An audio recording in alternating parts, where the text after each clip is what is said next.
Felicia Delgado was supposed to get her marriage license today with her childhood sweetheart, Joshua Crawford. She waited at City Hall all day, only to get stood up for the third time. Heartbroken, she went straight to the hospital.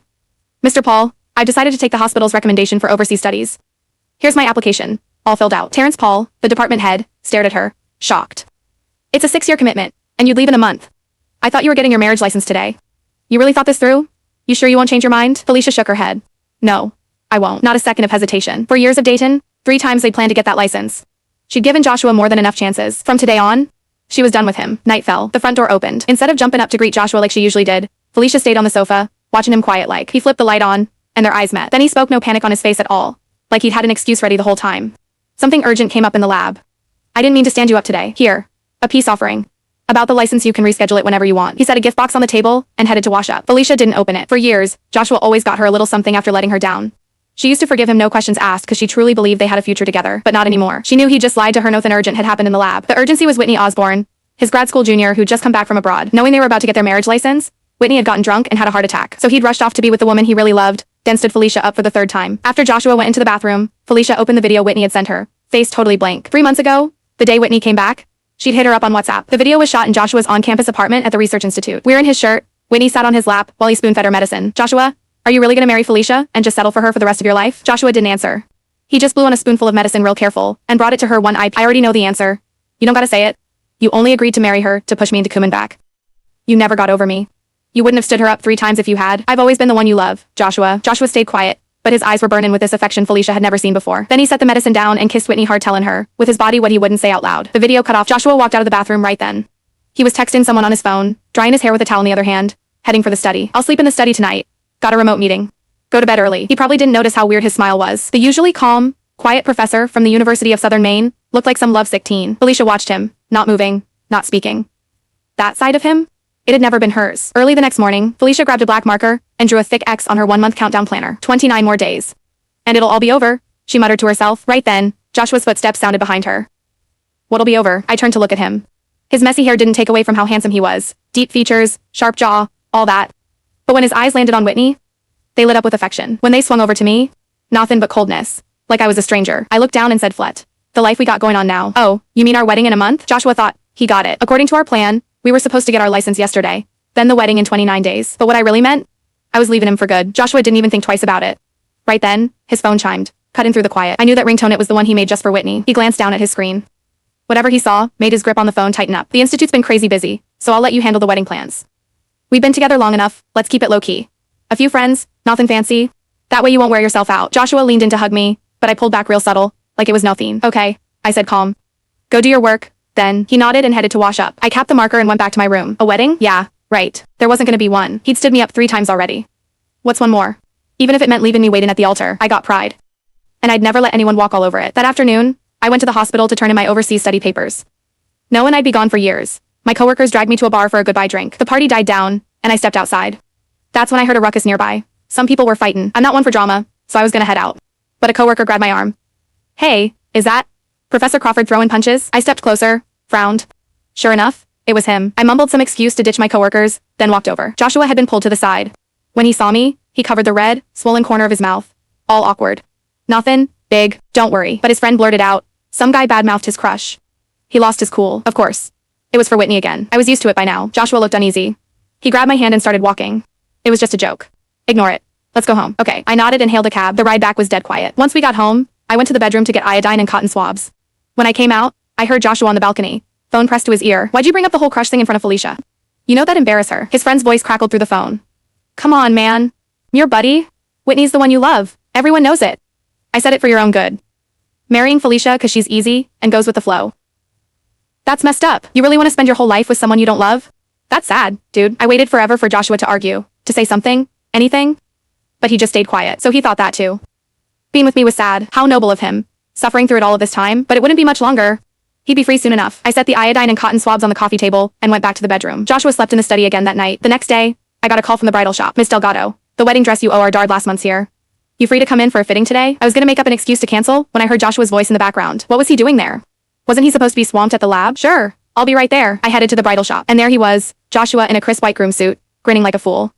Next to him, Whitney, wearing my wedding dress. Joshua looked shocked for a split second when he saw me, but he recovered fast, his face smooth as he explained, It's Wednesday. I know you're swamped with surgeries every Wednesday, so I didn't want to bug you. Whit's got a similar figure to yours. She tried it on for you. Looks good, right? You can just slip it on the big day. I stared into his eyes for a long minute, then I smiled. Sure. It suits her. You two make a real nice couple. For some reason, I saw a flash of panic cross Joshua's face. It didn't add up. Felicia was just like always smiling at him, gentle, trusting him, putting up with his crap. He hurried over to her. Then, for once, he actually tried to explain. I saw the bridal shop's message after my meeting today. Whit knows how swamped you are, so she offered to help out. Whitney chipped in, her face looking a little pale. Bailey, I was just doing Joshua a favor. Please don't be mad, Felicia kept smiling. You said it yourself. It was just a favor. Why would I be mad? Whitney's face stiffened up real obvious. Joshua's eyes were glued to Felicia. Seeing her smile, he let out a secret sigh of relief. Now that you're here, why don't you try the dress on? Whit, grab it. Felicia cut him off, her voice still soft as ever. No need. This one's fine. She wasn't going to be the bride anyway. After paying for the dress, Joshua drove Felicia home. In the passenger seat, she stared out the window. The car was dead quiet. Joshua glanced at her every now and then. They were both always swamped, hardly any time off all year.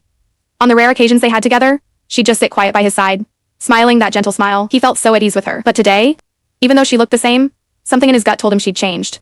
He just couldn't put his finger on what. Feeling weird, he tried to make small talk once they got home. He glanced at the countdown planner on the wall. Her neat handwriting listed today's plans. Wedding dress fitting, book, wedding flowers and cars, buy sparklers for the reception, candlelit dinner date with my soon-to-be husband. He gave her cheek a light pinch. Hey, didn't I tell you? I'm busy. Besides, I don't want you wearing yourself out. Let's keep the wedding simple. Felicia pulled away from him and crossed out candlelit dinner date with my soon-to-be husband. You're always so thoughtful. Whatever you say. The next morning, Felicia woke up to find Joshua still home super rare. He was stand-in front of the full-length mirror in the living room, trying to match a tie to his suit. Mornin', he said. Don't bother cooking tonight. I'll swing by and pick you up. We're eating out. She was a little shocked. They'd been together for years, and he'd never once offered to take her out to eat. Back in the day, she would have been over the moon giddy, not knowing what to do with herself. But things were different now. She just didn't care anymore. But his tone made it clear. It wasn't a question. It was a done D1. As dusk hit, sure enough, he came to pick her up. They pulled up to the city's fanciest rooftop hotel. The second Felicia saw Whitney make her big entrance, the last little bit of surprise inside her faded away, quiet like one of their friends stepped up, whistling low. Joshua, 80 grand for Whitney's birthday party, and you didn't even flinch. That's generous, as 11. Felicia glanced around. The banquet hall was decked out, even the carpet was fancy flannel. Yeah, every penny was splashed out good, but when she was planning their wedding, Joshua had B1 shed about 8 grand. Maybe he thought the same thing.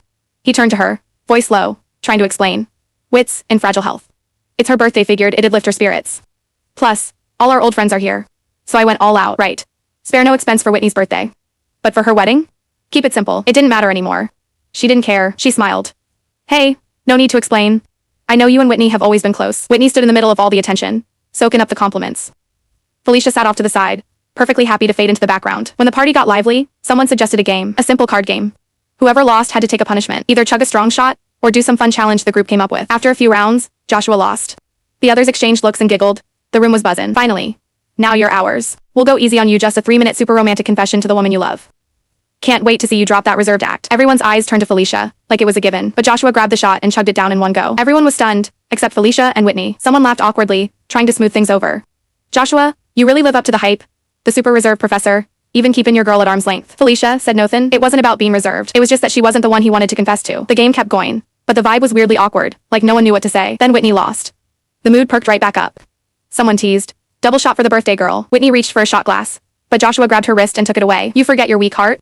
Stick to juice. Then he chugged it down himself. Joshua, you haven't changed a bit. Still so protective of Whitney. Joshua ignored the comment, but Whitney looked right at Felicia. Bailey, please don't get the wrong idea.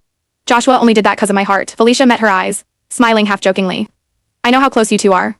Relaxed, I'm not overthinking it. But if you keep explaining, you'll start sounding guilty. Everyone else laughed it off like it was no big D1. Only the smile in Whitney's eyes turned cold. After the party, Joshua was pretty wasted, passed out in the back seat. Felicia got him home. A cold breeze slipped through the window, keeping her head clear. Joshua's thing for Whitney was out in the open now. The difference between being the one he loved and the one he didn't, it couldn't have been more obvious. She counted down the days till she left. And suddenly, time felt like it was dragging on forever. The good part? After that night, Joshua got swamped with work again, hardly ever came home. Felicia didn't mind. She actually liked it. She took her time packing, gathering up every single thing that was hers. The couple figurines they bought together, now covered in dust on the shelf. The empty photo frame, the matching couple t-shirt Joshua never even wore once. The couple phone case he never used. She threw it all into a big bag. Then she tossed the bag out. Soon, the place felt way emptier. A few days later, Joshua came home. Noticing how spacious the apartment felt, he frowned. Where'd all the stuff go? Felicia brushed it off. Tone flat. Getting rid of old junk? Make room for new stuff? He nodded, totally clueless that everything gone was hers. He hurried into the bedroom to pack. Got a business trip coming up? I'll be gone for a while. This time, Felicia didn't follow him in to help. Back in the day, she would have been right behind him, skin, where he was going. Checking the weather there. packing the right clothes. Total picture of being thoughtful. He used to stay up late with his students, which messed up his stomach. So she always slipped a box of antacids into his suitcase. Power bank, headphones, his usual watch, she never forgot a thing. But now, she couldn't be bothered. Besides, was it even a real business trip? She doubted it. And maybe he didn't want her help anyway. She walked over to the wall and slowly tore down the countdown planner, the one covered in her careful marks. When Joshua came out with his suitcase, he caught her staring at the number 10, crossed out with a bold red X. He paused, his voice softening.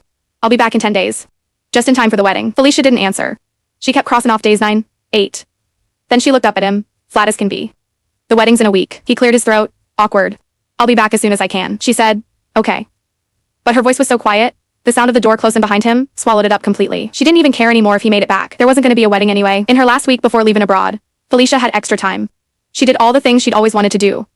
The stuff Joshua never once did with her. She hiked a mountain alone, rode a Ferris wheel alone, went bungee jumping alone. And finally, she went to that concert she'd been dying to see. The concert was electric, this loud, thumping sea of lights and music. Around her, the crowd screamed. She dropped her usual gentle, sweet act and screamed right along with M. Then came the couple cam part. Couples hugging and kissing flashed on the big screen. Watching M, Felicia couldn't help but smile. Then another couple's faces popped up. The smile froze right on Felicia's one eye. The guy on screen, kissing the woman in his arms with zero doubt pure posse Owen. It was her soon-to-be husband, Joshua. And in the next second, like someone planned it, the big screen cut dramatically to Felicia.